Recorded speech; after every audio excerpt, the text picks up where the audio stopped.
What's up, everybody? I am back and I am joined by Mr. Chris Stonadge. Chris is going to give us his take on the Merseyside derby yesterday. We're going to talk about all the Darwin NUNEZ stuff. We will, of course, go through anything else that you guys would like to chat about tonight. And as has been the case all month, we are being brought to you with thanks to our friends at Surfshark.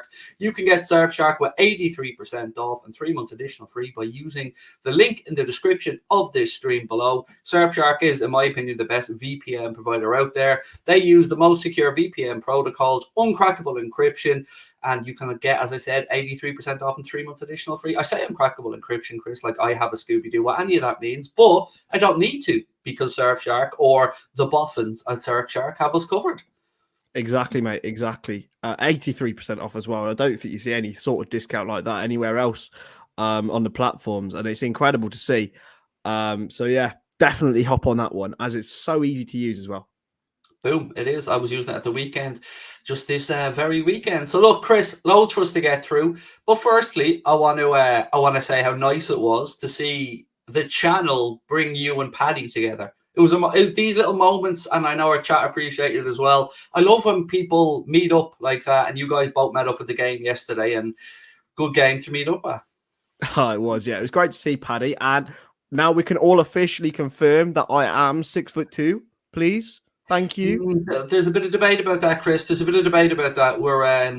We're not quite sure now. We're thinking there's some tricks going on of the camera or something here. Sure, my wife Paddy refuses to believe that you're 6'2". Paddy came up to me and was like, "Well, you weren't fucking lying, were you?" That was my Paddy impression. He's from Northern Ireland all of a sudden, is he? All of my Irish impressions go to the north. What about you, Chris? Eh? What about you, lad? You weren't lying. So yeah, no, it was amazing to meet up with him. Yeah, an absolute legend. But and of course, I was the most famous person that he met up with on the day. None of that Jurgen Klopp and Ian Rush stuff. It's all about Chris Stonadge, and I'm sure that's what he took away from it. But what a game as well, mate! What a game! What an atmosphere! And to win in a Merseyside derby is always so sweet. You know what I took away from that little meeting between him and Klopp? That Klopp doesn't drive an Opel. That's what I took away for it. Or a Vauxhall, mate. He's very much in the Bentley camp, which I was happy to see because my manager deserves a Bentley, let's be honest. If any man deserves a Bentley, Jurgen Klopp deserves a Bentley, mate. And I'm sure he's driving that up and around Formby whenever he wants. Yeah, what a hero. And he looked very, very happy to meet Paddy, didn't he? He did. Yeah, I like to say, you say happy, I say petrified. 6 of one, looking at the other. Yeah, look, it was great. And he met Ian Rush as well, Paddy, which was good to see. Yeah, an absolute legend. Obviously Liverpool's top scorer and a Welshman. We always love a Welshman. We do love a Welshman unless his name's Michael Owen. He's right in the border though, wasn't he, Owen? Like he's really... Chester. Could he have played for both, actually? Did I get that right before? Chester is such an interesting one. Their football ground is actually half in Wales and half in England. Just a fun fact for you. There you go. That is definitely a fun fact. Right, Chris, so a couple of things to take away from the game and a few myths to dispel. So there was a report that there was a stabbing in Stanley Park, and you can, back up the actually verified side of this, that there was no stabbing in Stanley Park. No stabbing in Stanley Park, mate. No, there was a false accusation or whatever. It was actually a police dog biting a Liverpool fan. And that's been confirmed by Merseyside police. So, yes, Everton fans have done some wrong things this weekend and they continue moaning. And I think we do need to have a minute's silence later in this chat for Anthony Gordon. But yeah, there was no stabbing. So I wouldn't go after the Everton fans for that. On the other side, though, which is great to hear that there was no stabbing, of course. I mean, first and foremost, you don't want to be worried about anything like that when you're attending a game of football. But the jacks, i.e. the toilets, and some of the screens around Anfield were trashed, to say the least. Yeah. Look, it's going to be down to the Everton Football Club to repay it. So it's almost detrimental to them, really, that they went and did don't take a check off them, by the way, lads. Don't take a check. Exactly. I mean, it's just childish behavior, mate, to be honest with you. I just don't understand it. It's a football match. I understand there's vitriol. I understand that you have passion. I understand that you've been in the shadow of Liverpool Football Club for the last, 30 years. So, and probably beyond. So look, that I now understand why they're so bitter, but that doesn't give you a reason to commit criminal damage. Yeah, I mean, inside your own city as well, which just really, really baffles me. Like, let's concentrate on the game then for a second, Chris. So it was a difficult afternoon for Stuart Atwell. I think that's fair enough to say with some decisions. I want to go through those decisions and see what you think of them. So we'll start off with the second Anthony Gordon penalty shout, because the first one was an absolute dive. There was no contact. He's a cheating bastard, and the referee did absolutely the correct thing to book him. Second incident, I have a bit more sympathy on. Young Anthony thought that he was trodden on by Joel Matip. I have to say, when I initially looked at it, I only looked at the arms being tangled, and I did see a lean in and a push from Joel Matip, but I also seen a bit of a push back from Anthony Gordon. That being said, I don't think I'd have had too many complaints if he pointed to the spot for that. I think it's one very, very orange case or in the grey area, because Anthony Gordon, if he'd run in a straight line, would have got nowhere near Joel Matip. If he was truly going for the ball, then he would have got nowhere near Joel Matip. Joel Matip realistically wasn't going to make too much contact with him. Anthony Gordon actually made a movement across Joel Matip, a very clever movement actually, to try and get a penalty. We've seen Jamie Vardy do it over the last few years quite a lot. He actually stands on Matip's foot first, and then Matip steps on his foot as the ankle goes. You've seen them given. You have seen them given purely because of that clever movement, and it is clever movement from Gordon. I understand why people have such a hatred of diving, because it really is, it's sickening to see. But you have to applaud it in some ways, because it is manipulating a decision and could have won them the game yesterday. So look, it's not a penalty for me, but again, as you said, I would have no complaints if it was given. And I'm around long enough that I know that the referee took into account what happened in the first half and his thought process there. Whether we don't like to admit that or not, some players do have, I won't say an agenda against them, but they do have previous in this regard for diving. And look, we've had our share of them over the years. Every club has. But do you think that what happened in the first half, and it was a great call, by the way, because initially I thought there must have been contact. Do you think that was in the referee's decision making when he was taking into account who went to ground? I think we'd be lying, because these referees are human. We'd be lying, and I would be lying if I said whenever I referee a game that I don't take previous things into account, because you're a human. It's just into your subconscious. You don't mean it for it to happen. And of course, Stuart Atwell would have seen it, and he would have had the thought in his mind that if it was a penalty, if it truly was, then it would have been overturned by VAR, and it wasn't in the end. So yeah, I'm sure it was part of his decision making, because you have to take these things into account. But yeah, it's still not a penalty. I feel like you're our version of Ref Watch now every Monday. I am Stuart Atwell. To you for your Dermot Gallagher-esque. Couple of other incidents. So let's start with Sadio Mane, who some people believe was lucky to stay on the pitch. He put his hand to the face of Alan, who didn't make too much fuss about it, to be fair. But that was, I think he received a booking. Was it for the same incident? It was a previous part of the same incident he received the booking for. Probably, look, I have to say, he has form, Sadio, for throwing arms around. Usually when it's somebody trying to take him off the ball. But once you put your hand to somebody's face, you run a risk. So I think if Alan goes to the ground there, he's in trouble. Yeah, I just think it was Alan trying to look hard, to be honest with you.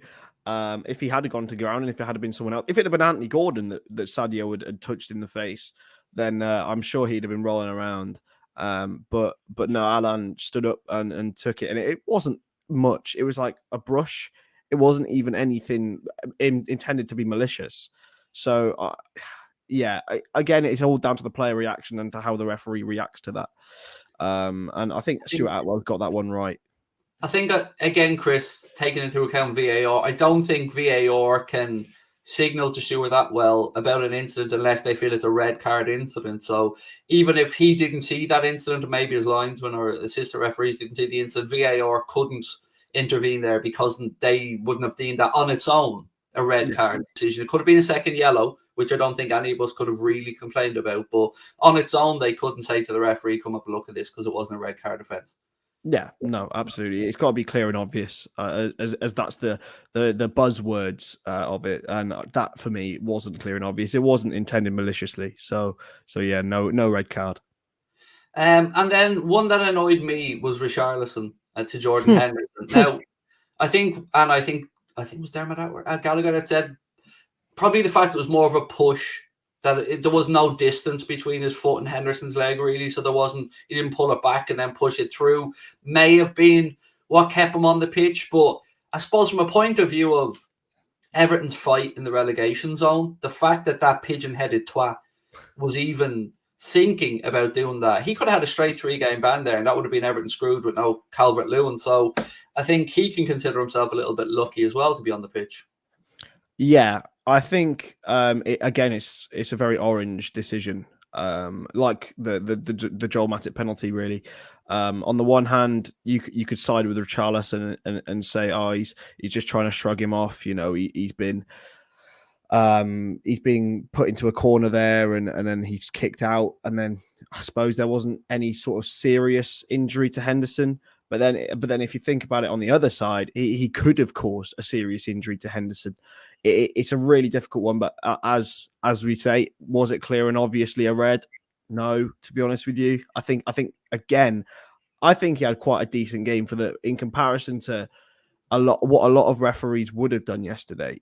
Stuart Atwell. If that was Paul Tierney, I don't know what would have happened. I think there would have been a lot more decisions, a lot more reckless decisions made, but I think he managed it quite well in the end. One thing I will say is that, I mean, apart from not staying on his feet, I was quite impressed with Anthony Gordon.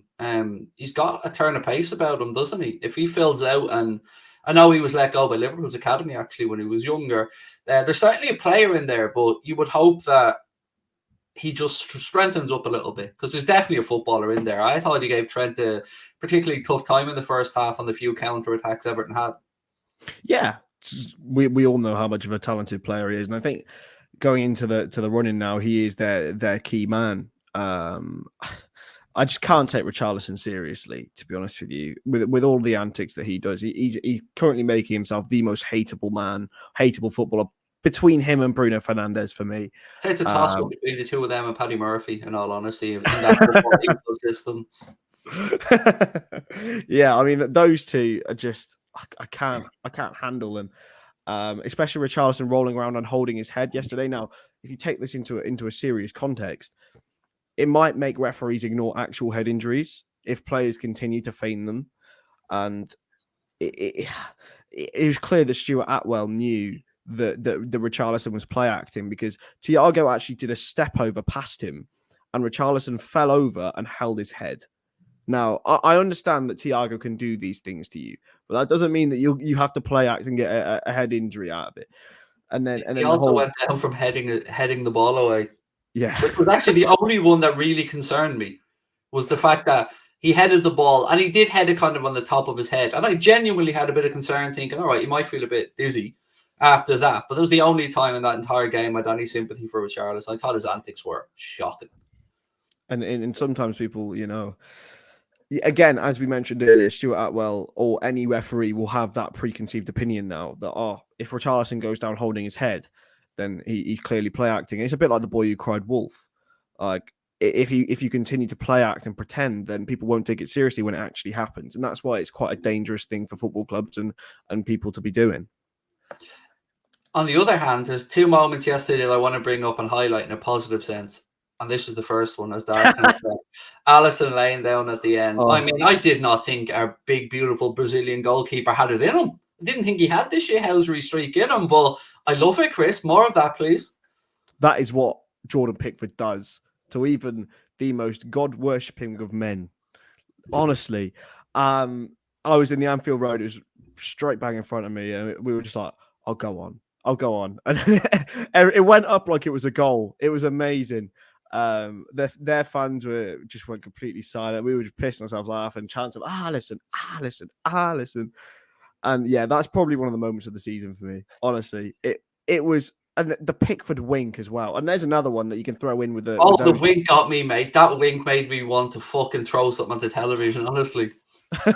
It's like, you can chuck him in with Bruno and with Richarlison, but oh, mate, it made everything worth it. It made all the shithousery throughout the entire game worth it. It was like a goal almost. It should have been counted as a goal. That's how amazing it was. On this, Leo, it's a difficult balance and act to make when I've got a guest on to speak with Chris, who was at the game, who I want to hear opinions from, and dipping into the chat, mate. I understand you're used to one of us, hosting a show and being interactive, and I get it.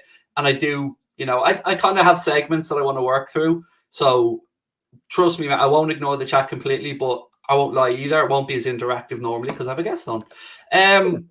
Right, and the best moment of the entire game was without a doubt Luis Diaz control, because that was just fucking ridiculous. I watched it over and over and over again, and I still don't know why he did it, and I still know I love him even more so because he did it. And all I can do when he does it is look behind him in the crowd and watch the faces of the people in shock as they go, did he just do that? Did he just do that? Did that motherfucker just do that? It was ridiculous. It brings a smile to my face, mate. Honestly, obviously, I didn't have any angle of it. I had no idea what happened, but the whole crowd just went, "What? Like, how? What? How did this happen?" I don't know why he did it, but it sort of made his control even better. He then went on to beat a man and win us a corner and have a shot at goal. What? That is a show of real confidence. That boy is brimming with it. He's settled into his new club like no end, like he's been there for years. And wow, what a boy! What a boy Luis Diaz is. Honestly, I just love him. He changed the game completely yesterday. But I also think that despite the fact he did change the game, I think Klopp made the subs at the right time. Everton was so tired by that point because Jota, Mane, and Salah had run them around like no end. Even though they've been so deep on their own box, they had to keep pushing away. And to bring Diaz and Origi on at the same time, it just brought good vibes to the whole crowd, and that's what won us the game. So happy for Divock yesterday. I mean, Klopp just knows. I think Klopp just has some inbuilt sensor that he knows who is going to have this mythical impact. I don't know how to describe it, but any other game would have gone, Divock, I don't know about that. Everyone was like, oh yeah, no, Divock, definitely Divock. Yeah, there's a goal in here. And he didn't disappoint, did he? No, and that not only with his goal, but with his all-around play as well. Sometimes you need that presence up top, don't you, mate? And he just brought that. He's hold up for Salah's cross for Robertson as well. His role in that goal, he's taken away two defenders there. Salah's chipped it across and Robbo scores, and then that header, it's just the spiny senses tingling, as you said. He put it in the back of the net. Now the second top scorer ever in Merseyside derbies for Liverpool in league matches, which is unbelievable. 6 goals in 6 home league games against them. It's just madness. And if ever there was a boyo who deserved the goal in a derby, it was Andy Robertson. He's just Mr. Derby boy for me. I want, like, when I say that, I mean, if you're going to war in a derby, I want Robbo in my team. And just the release to score it in front of the cop like he did yesterday, it was a lovely moment for Robbo. Yeah. We all had no idea who it was because obviously it's the complete other end. So it was like we thought it was either Diaz or Jota, but Jota had already gone off, so I don't even know why we thought it was him. But to see the photos of Andy Robertson after the game, the passion on his face, his first cup end goal, beautiful. And people say like and take credit from no, Jota hadn't gone off. Sorry, I'm completely waffling. Take credit for Diogo Jota again occupying 2 defenders. And allowed Robertson to get around the back, but he started the move as well. It's beautiful. It's beautiful. I have to say, Chris, and I never thought I'd utter these words, but I said it earlier on today, and in what I call the smaller show of the day, this is the big boy show. I want to reiterate it. Over the past week or two, I've gone back and forth about Everton. Do I want them to be relegated? Do I not want them to be relegated? Yesterday's antics probably highlighted the fact that I do deep within me, but I want to add to that I thought it was just because I was being petty, and I am petty to a certain degree, but I watched the Burnley game last night and Match of the Day, and I watched how their fans reacted to a team in a similar place who just lost a manager, and it's night and day. And I want Burnley to stay up just because of their fans, because of the camaraderie within the team, and because they're showing the heart and the bottle needed in a fight, and they're not trying to cheat their way out. They are doing what they do. They're digging in. They're making it difficult. The crowd was behind them. And that's it now. I'm full on Team Burnley for this championship relegate or championship avoidance battle. Yeah. And fuck Everton, basically. Yeah, I've been on the train for a while, mate. Welcome. It's a brilliant place to be. No bitterness allowed here. Pettiness, more than welcome. They are just infuriating. And I think with Burnley as well, the reason I want to stay up is because there's so many Michael Jackson puns that can be made if they do stay up. Oh, it'd be incredible. It'd be a thriller of a situation to be in, mate. Yeah, I don't know. I don't like Burnley at the best of times, but in this fight, they're showing what's needed. And they're maybe playing football, Craig. They're playing football. No, it's all, yeah, maybe that's it as well, Chris. Maybe it's that they're actually trying to play football, but I don't know. It's just looking around the crowd and reading the body language of everybody inside Turf Moor.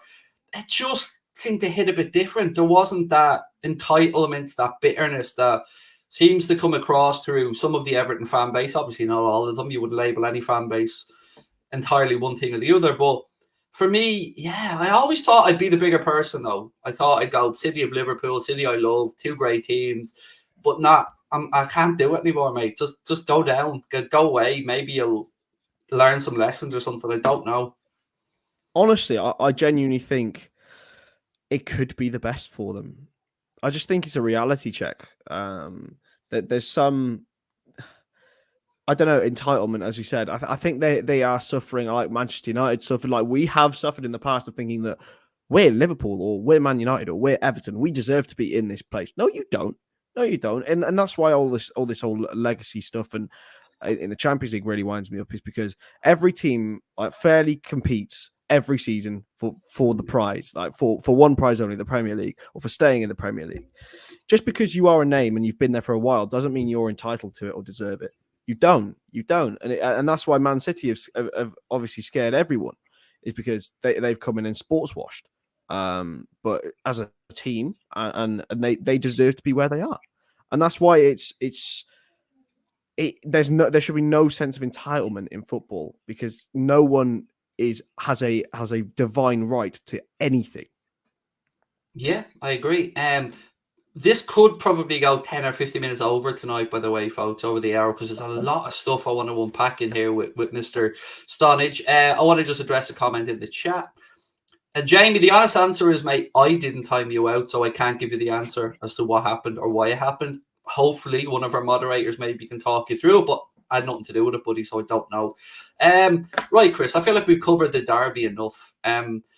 Should we go on to NUNEZ or shirt sponsorship next? Which one? Do some shirt sponsorship. Let's tease them. Let's tease them. Right, let's talk shirt sponsorship. So there was a very good piece from Mr. Ornstein, David Ornstein, in The Athletic today, speaking. Actually, I'll read segments of it out to you. So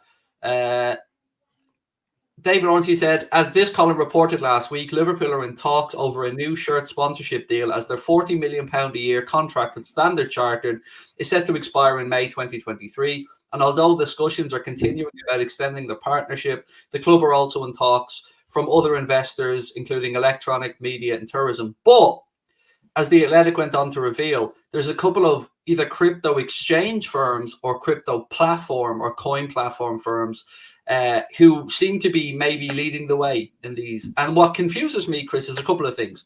So the numbers being mentioned around the crypto deal would potentially be 70 million over 2 years. So why, right, how do I phrase this? So on Anfield Agenda, if we're asked about sponsorships by different companies, we have different thresholds of how we believe that will be interpreted by our audience. So, for instance, a gambling company, we'd probably quote a lot more because we realize that there's a moral dilemma there and you get pushback. So my question is, why would the club accept 10 million less over 2 years from an industry that is, as of yet, unregulated, new, and most likely to cause a kickback from the fan base, a la a betting company type of kickback?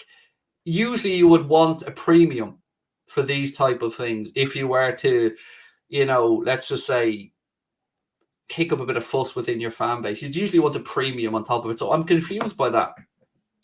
Personally, it doesn't bother me.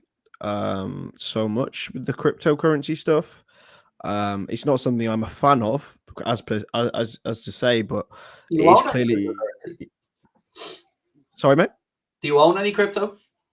I don't know. It's not something that I'm particularly into. I'm not a very financially sort of guy. I'll stick my money in premium bonds, and that's about as far as I'll go. But yeah, I don't really have a moral thing with it because it's clearly a growing industry. But what I think Liverpool are doing with this, if the deal does happen, is that they maybe will be trying to explore their own sort of opportunities within the crypto world. It's clearly something that not many people have tapped into yet. And maybe that's why that they're going to go for this deal. It's, I think, £10 million less overall than overall. Yes, Josh, it is. It is. I can't see that working out without immediately thinking LL Cool J, something like a phenomenon. Can't do it. Immediately that something like a phenomenon song comes into my head. No. So yeah, it's something that I think I haven't got a fucking clue what you're talking about. Or I actually do know the song, and I have no fucking clue what you're on about, Craig. If I'm being honest with you, no, something like a phenomenon. Who's Something it by? like a phenomenon. Something like a phenomenon. Double up. Yeah, something. Come on. Tell me you know who LL Cool J is. Please tell me you know who LL. Oh my Jesus, God. Mate, Chris, I don't have word of your parents, mate. Your musical education has been shocking. My musical education was the Beatles, Queen. All right, okay, fair enough. Not my cup of tea, but solid. You know, I know. And then my brother introduced me to Girls Aloud. He might have to have his title of the Premier Stonadge re-looked at. Nothing wrong with Girls Aloud, mate. Sound of the Underground, absolute tune. Can't speak French. Come on. Here we go. You need some education, Craig, on Girls Aloud, mate. Mate, I'm fully versed on all boy bands and girl bands, mate. You know, I won mopeds on music shows. They don't just give that shit out, mate. You know, you got to go on there with the knowledge. And I'll never forget the question as well. It was what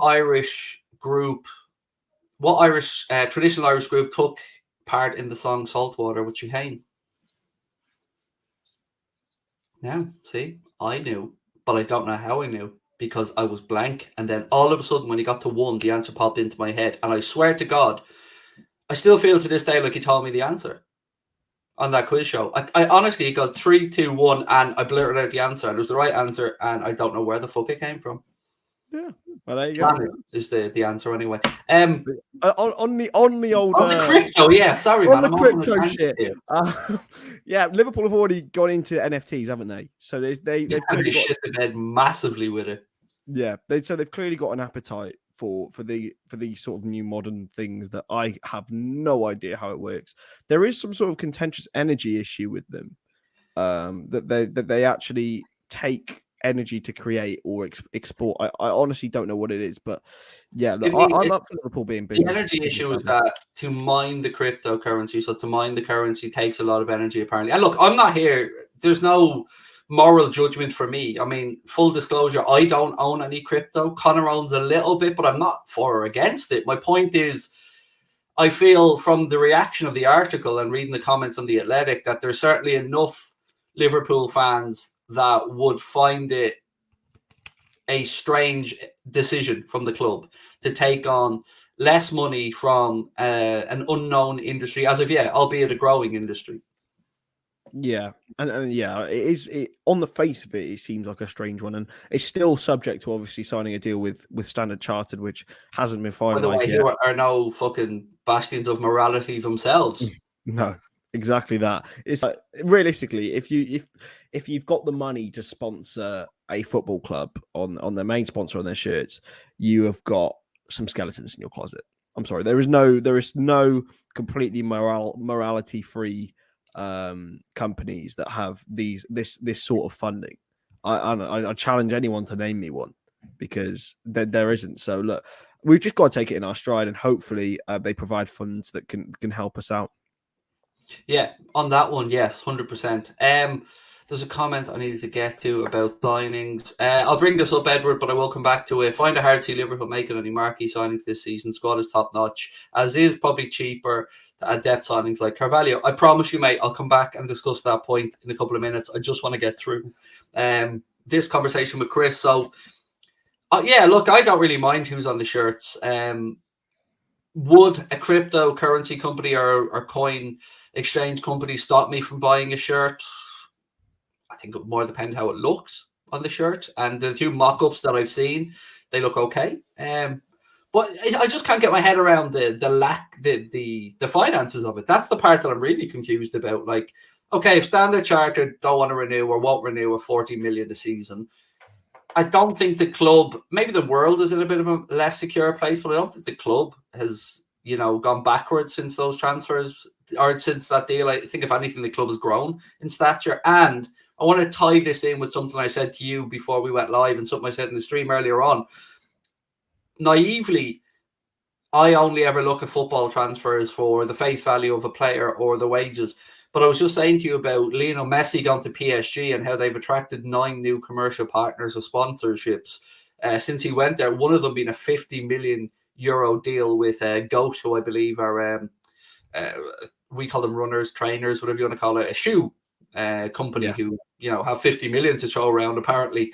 So we're all paying too much for our trainers is what I took from that one. But yeah, I never thought of that before. And it kind of got me thinking, FSG are no idiots when it comes to business. Jerry Cardinal is certainly no fool when it comes to these type of things either. And could this be a way in the future for us to bridge the gap between, okay, we can't afford a Messi or a Neymar or an Mbappe, but maybe down the line with these corporate tie-ins. So we used to just think lazily, well, will Nike come in and throw some money towards a deal? But maybe like an F1, I believe F1 drivers bring a lot of sponsorship with them to teams as well. So maybe we'll see that become a thing. Maybe it's a really interesting one because taking it back to transfer policy, really, like Liverpool have never bought a superstar. We've always really ready-made them. The only ones that in my lifetime I can really think of, Thiago. I suppose you could argue Thiago's was more about his contractual situation, I would say as well. I suppose you could argue Mario Balotelli was a superstar when we signed him. In terms of his stature. Not as his footballing ability, mind. I'd rather keep Ricky Lambert. At least Ricky Lambert tried, At least Ricky Lambert tried. If you have Ricky Lambert's effort and Mario Balotelli, didn't get any bathroom fireworks around with Balotelli at Liverpool. It was all so dull. It's because he had a good behaviour clause, Craig. Do you remember that? I'm fairly sure he skipped training to buy an iPhone. Yeah, well, look, we've never really gone for that. But maybe if that was a model that we'd aim for in the future, then these sponsorship deals would become sort of part and parcel of it. But it's Liverpool Football Club. It's a global brand. It will always attract sponsors. It's just about finding the right industries to go into and to partner with. Right, let's get to Darwin Núñez, because I know a lot of people seeing the stream title and are coming in wondering what the story is here. So there's a journalist. What about the super chat? Go again. What about the super chat, mate? I'm tying it all in here, Christoph. Tying it all in. See, you knew transfer super chat. You see where I'm going with this? So there was a gentleman who I believe, I'm not even going to try and pronounce his name. There's a Uruguayan journalist whom his CV certainly looks very credible. Let's put it that way. He works for some big South American publications, or at least has been employed to do some stuff with them. And look, you can never really trust Google Translate because it's pants, but some gentleman called Rex, who is Welsh and also speaks a bit of Spanish on Twitter, translated a bit more freely to say, the latest moment, there have been a first agreement for Darwin Núñez to be a new footballer for Liverpool Football Club in England. I know he, i.e. Klopp, is tired from praising the Uruguayan to such a point that he's ended up hiring him. Now, I've no idea how far along or how serious this interest is in Darwin Núñez. We know that Klopp has praised him, because, well, he played well against us and he's a good player. Now, I'm supposed to tie this all around to what the super chat said earlier on, and maybe this is a summer where we don't bring in any marquee signings. I would tend to agree with you, Edward. And I certainly, if I looked at the forward situation as it is on face value, I think we have enough. Even if Divock moves on, maybe Minamino moves on. But could I see a way where we could grease the wheels a little bit to bring in another forward and maybe, let Bobby move on or somebody move on, perhaps? And with losing Divock, we are losing a hold-up style forward or a physical presence. And I've said it at the time, I'll say it again. I get shades of Torres off this kid. There's just something about him that he has it. But my point here is maybe, and I don't know if it's true, but maybe Liverpool are looking at City and Haaland. Maybe they're looking at that and going, look, we're not going to spend that much money on Haaland or deal with Mina Raiola. But I mean, am I struggling to connect this here, Chris? Like, can we come to a deal? Because we're not going to pay 113 million. Let's be frank about that. We're not. No, I think it very much depends on the future of where our forwards are going. If Darwin Núñez becomes a Liverpool player, I can't see it, mate. I just feel like the era of the traditional 9 is dying, and yet Liverpool will move on from that. I mean, we've got players who can play. We've got Mane, we've got Jota, we've got Firmino who can play a false 9. Basically, what the false 9 allows you to do is to control possession in the midfield a lot more because you've got someone dropping deep, and that's what Liverpool and Man City like to do and create space in behind. Exactly, and I just don't see Man City are going to have to change massively for Erling Haaland. I don't think he can play the false 9 to make his ability as good as it can be. So I'm not a fan of this Núñez deal. But if it happens, I'm sure he'll find a way to be accommodated. But it would be extortionate for a player who wouldn't get into the team first off. He wouldn't be picked. He'd be 5th choice for me. Out of our strikers, he'd be 5th choice. To the centre, though. That's the way I'd have to look at it. Mane and Jota. Through the centre. Mane, we've just found this new lease of life in Sadio Mane. We've got a player who's got 20 goals in the Premier League 15 goals in the Premier League, 20 goals overall in Diogo Jota. We've got Roberto Firmino, who is one of the most well-renowned false 9s. Yes, he's coming towards the end of his career, but I just don't see him. I don't know why we would change for Núñez when we've already got a very well-oiled system. Let me float something up the flagpole here and see if anyone salutes. Listen to the flagpole. What if we went Naby Keita on the deal and gave him another year at Benfica, maybe for a lesser fee, and then we might have a clearer picture of what goes on with Firmino, Mane and Salah, whom, as things stand, Chris, are all out of contract at the end of next season. Funnily enough, that Keita deal did run through my head while we were discussing it earlier. That would be something I'd be more open to because it would, I suppose, make the deal cheaper. But if it was anything above sort of 60, 70 million, I'd be saying no chance. I don't think he's proved himself yet to be worth the 100. Like Haaland, I think it's fair to say he's proved himself. He's proved himself in European competition. He's proved himself at the second best club in Germany. He's proved himself at an international level. He's no longer just a prospect. He's legit. He's there. He's established. Núñez could be just there biased from not watching enough, perhaps. I don't know. I mean, I'm certainly very, very late. I don't watch much Portuguese football, so I was very late to the love in for Luis Diaz, and now I'm all in. But what I will say is there's definitely a glint in Klopp's eye when he speaks about him. Now, I will have to insist that he gets a haircut because I'm not having a hairband. I'm not having a number 9, a centre forward with a fucking hairband. No, I'm not doing it. I can't have it, Chris. What's wrong with the hairband, Craig? I don't know, Chris. Luis Garcia, Craig. Luis Garcia, come on. We've had our hairbands. We had a Nando Torres. We had an El Nino with a hairband. All I can think of right now with a hairband is a B-Tech Adam Lallana and Jack Grealish. That's all I can think of when I think of hairbands now. To be fair, if Núñez brings a Gucci sponsorship with him, I'm not complaining. He hasn't got that. He hasn't got that Alan Saint-Maximin energy, though, has he? You know, even my missus said he looked fucking pretty cool with that on. Alan Saint-Maximin, she looked at him and go, yeah, no, he can pull that off. Yeah, no. Realistically, for me, it would be at least 2 or 3 years before Liverpool sign someone of that sort of stature as a forward. I just think we've got so much. I want to just challenge you on that, Chris, a little bit.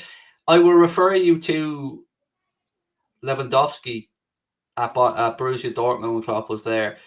Maybe, and we spoke about the evolution of football and the false 9. We've been used to that false 9 now for years. Maybe Klopp thinks the evolution of football again is slightly tweaking, and maybe there is something to a powerful, fast, goal-scoring, hold-up play, hard man as a number 9 again. And I use the term hard man very loosely at the minute because he does roll around a little bit, but we can get that out of him. I don't know. I'm just challenging our own. It does give like a feeling of Klopp and Lewandowski. You're very right with that one. And maybe it's true. Maybe it is tweaking that way. But for me, I just think our system is so well oiled and so well used that it'll take 2 or 3 years before we're even thinking about this. And I won't lie, Chris. I do love the idea of another Uruguayan, mate. I won't lie. I do. I love the idea of I love their mentality. I do. They're all hard bastards, and I love it. Mate, Sebastian Coates, what a player, right? He's doing bits for Lisbon still. He has, isn't he? He's gone on to have a brilliant career. He's had an absolutely brilliant career. I mean, when we signed him, he was the top centre back at the Copa America, and then he scored the overhead kick and did nothing else. But got on to have a great career. So, if we look at the forward situation, fair to assume that Taki probably hasn't got a long-term future.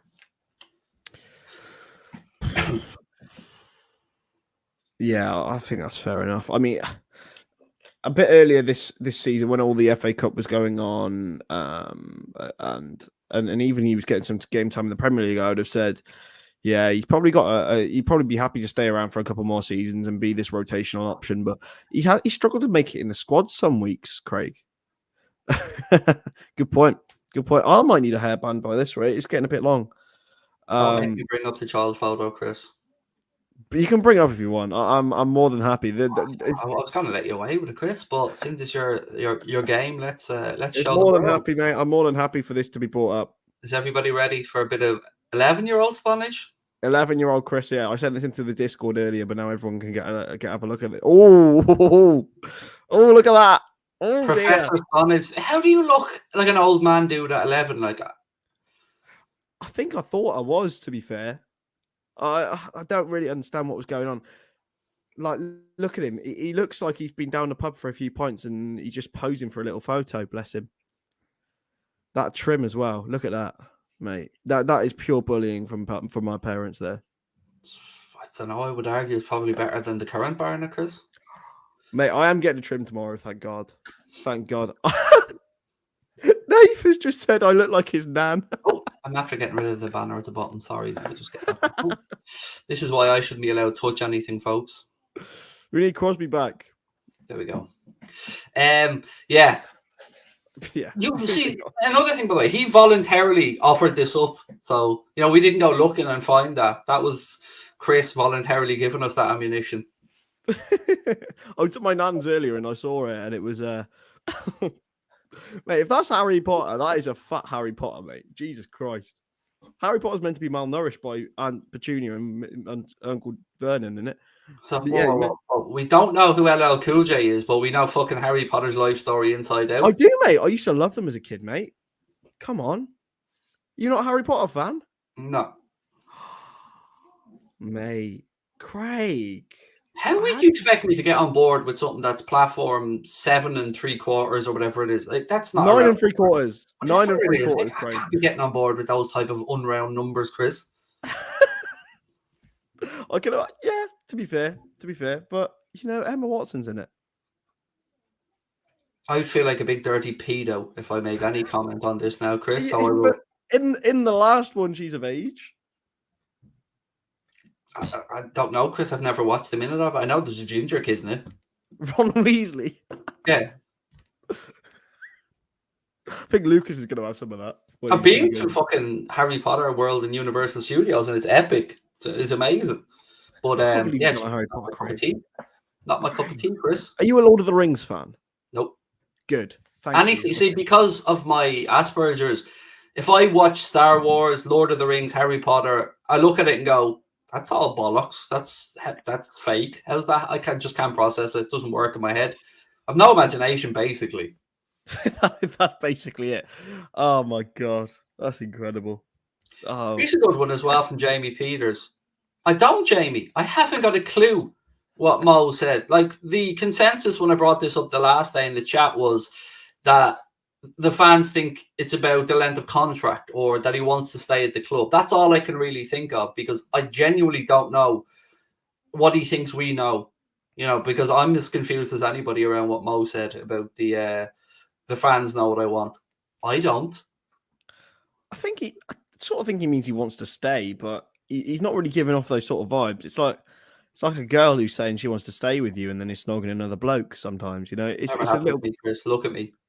I'm Mate, an come end on. goal type of human being, mate. I'm an alpha. No, I'm an alpha, Chris, that grew up playing football with alphas and grew up surrounded by alpha males. Now, even saying that, sometimes I know that a silverback shows up and you got to fuck off. And in those times in life, okay, if Colin Farrell shows up, I'm stepping aside. You know what I mean? Man's a silverback in our alpha world. Exactly. It's sort of like that, isn't it? Like he's over there chatting to a load of other she's over there talking to another load of other guys when you've been a really loyal, this girl has developed with you. You've grown together. You've gone on and done amazing things. And then now she's just going and talking to some other guys. Something you want to tell us? Is he eyeing up No, with Connor Crosby and you're getting worried about it, is it? Okay, there's been some girls in the past, done this to me. I'm just a good guy and I just accept it, just move on to the next one. Back to the Darwin Núñez thing. I guess maybe it's the uncertainty around the three current 29-year-old forwards, 30-year-old forwards that we have that might be making me think there could be a plan in motion here. But I don't know.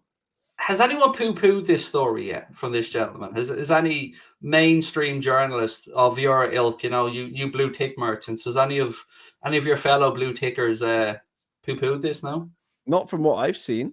We didn't actually. I had a chat with Matt Thielen earlier about this because I didn't actually know who the source was.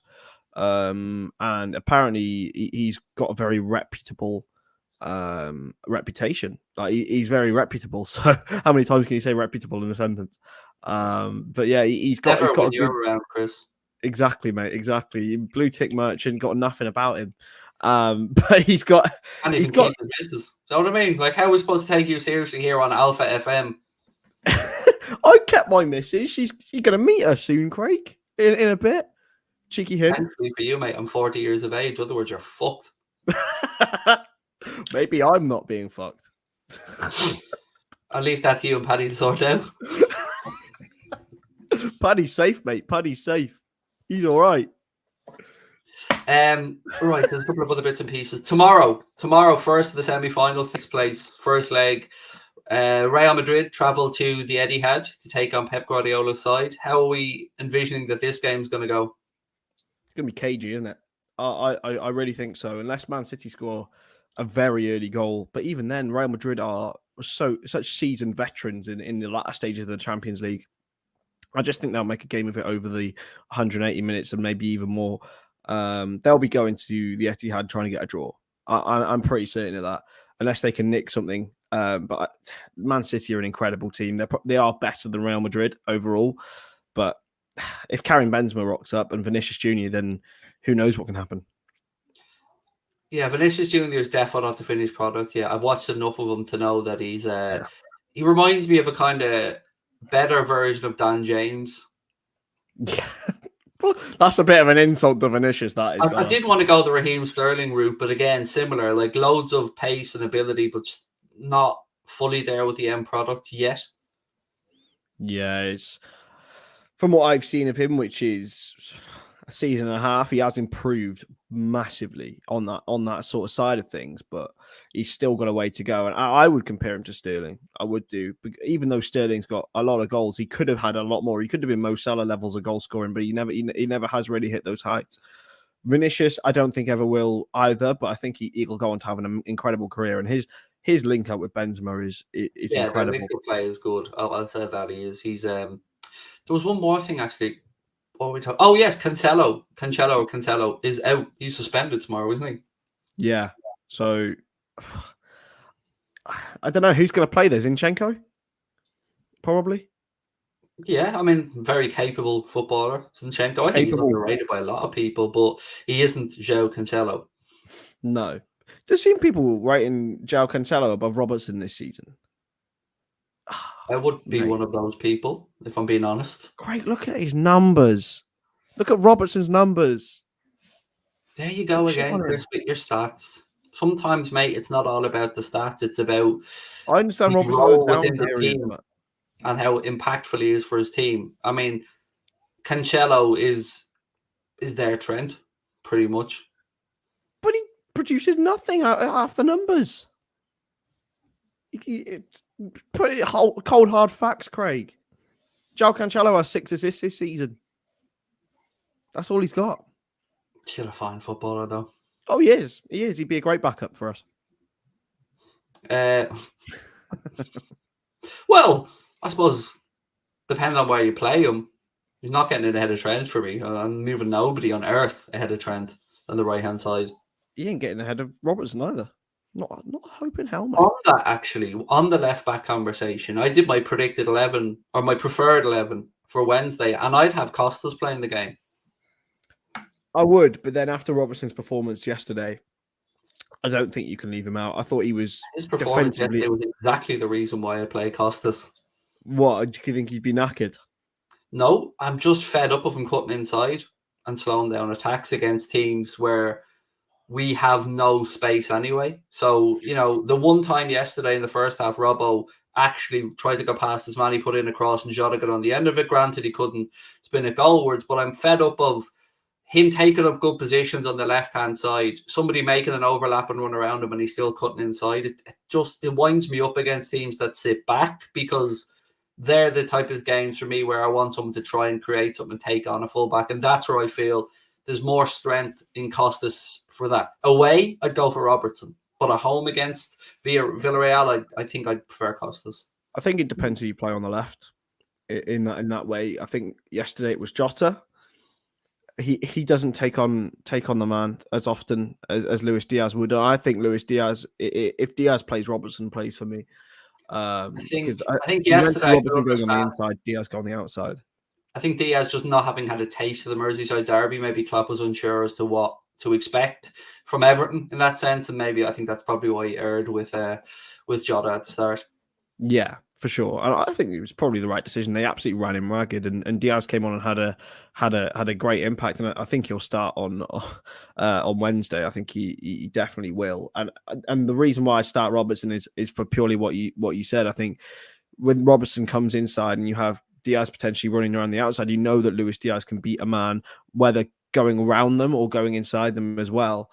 I think they just work really, really well together, to be honest with you. It reminds me of him and Mane when they first started playing together. They both had a really telepathic relationship, even though I bet you that Diaz cannot understand a word that Robertson's saying, and probably vice versa. They clearly have this telepathic relationship. But I would not be angry if Kostas Tsimikas played. In fact, I'd be probably quite happy. You know, both of them are great players, and they both have their own individual threats. I'd also like to see Hendo play this game. And I thought I'd want Keita, but watching again, and I'm not saying the Villarreal are going to be the same as Everton, but they will be compact and they will be well drilled. And I just think there was no space between the lines yesterday for Naby to exploit. And that's where maybe I would defer to Henderson's delivery a little bit more from the right-hand side, maybe trying to pick out a man at the far post, like the ball he played in for Diaz, who set up. Wasn't it Diaz? Hendo played that? Yeah. Played to Diaz, who set up Divock. Yeah, I thought Hendo had a good game yesterday. And it was exactly the sort of game that he would have come into, and he basically had a free reign, no captain's pressure really. I think we were already winning when he came on, winning 1-0. And I tell you what, he's got under the radar. I think players get better when they're not playing. In our fan base, to be honest with you, when Henderson plays, sometimes people can get on his back a little bit too much. And I would like to see him play, to be honest with you, especially on that right-hand side. His runs that he makes alongside Trent and Salah, Naby hasn't quite got yet. Naby has got a lot more individual talent, I think, than Jordan Henderson. But when it comes to the linking, and we talked about telepathy earlier with Trent and Mo, Hendo's second to none at the moment. I don't think we could really have seen the best of Naby yesterday because there wasn't really any press to do because everyone were just lumping long balls into the channel. There wasn't really they didn't have enough possession for Naby to be able to really press and exploit as he normally does. So again, that's kind of where I was thinking with Henderson. I thought he was brilliant when he came on.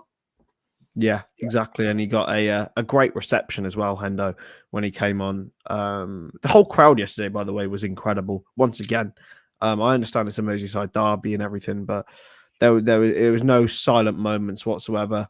There was a lot of piss taking of Everton, which everyone gets on board with. But yeah, Hendo for me has to start on Wednesday. There's no debate. It's a Champions League semi-final.